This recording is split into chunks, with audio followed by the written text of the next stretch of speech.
Pejim-baovao hafa tanteraka kosa indray dia niaona tamin'ny mpanao gazety tamin'ity androany ity ary namela belatra ny vinanasa ny lehibe ny farim-piadiany zandarmaria pirenena Antananarivo sy ireo mpiara-miasa amin'ny akaiky. Anisan'ny songadina tamin'izany indrindra ny fampietona ireo zandary mpanao police de la route na ireo zandary eny amin'ny lalam-pirenena mpisava fiara. Io jerentsika indrindra ny andindiny makasika izay vaovao izay. Herinandro vitsy taorian'ny andraisan'ny jeneraly sy Andrianjanakanjato Arso ny toerany amin'ny mahalehibe ny komandin'ny farim-piadiany zandarmaria pirenena eto Antananarivo na ny CRG azy dia nampafantatra ny fandaranasany izy androany nandritry ny fiaraha-misakafo maraina tamin'ireo mpanao gazety teny Ankadilalana. Miainga ihany zany avy eo amin'ny tondrozotra izay efa napetraka Andriamatoa sekretary-panjakana eo anivon'ny ministera fiarovam-pirenena mididiny zandarmaria pirenena dia ny zavatra voalohany zany dia hoe le fanadiovana anatiny. Zay zany aloha ny tena zavatra lehibe. Atao io mba hamerenana miandalana ny fitokisan'ny vahoaka amin'ny ankapobeny zany ny zandarmaria pirenena. Satria raha tsy madio zany le atao anatiny dia manahirana ny hazahoana ny fitokisan'ny olona. Raha ho ato amin'ny farim-piadiany zandarmaria eto Antananarivo zany midika inona izay tondrozotra zay.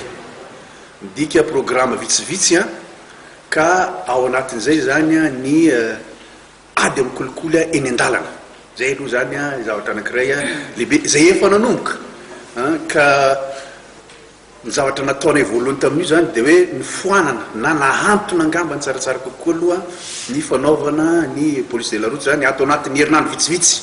Mandritra zay fotoana zay dia isy fampianarana zany ho an'ireo zandary zay mpanao an'io asa io hoe manahoana ny tena fanatanterahana an'io inona ny zavatra voalaza ny lalàna antsika makasika ny fanaovana an'izay zavatra zay.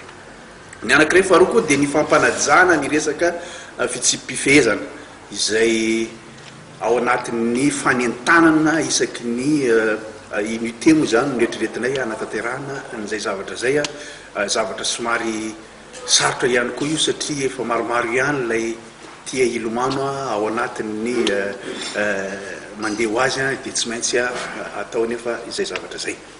Ary ny atao hoe fahatelo angamba ao anatin'izay programa zay dia ny resaka fanatsarana ny resaka fandraisan'olona.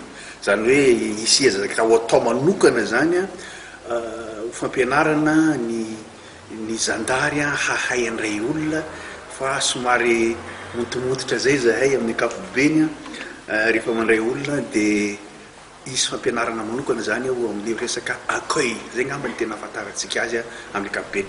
Araka ny nambaran'ny lehiben'ny CRG Natrandy dia fandaranasa atombotrezaka ireo fa ny tena tanjona dia ny fametrana ny fandriampahalemana eto amin'ny tany sy ny fanjakana.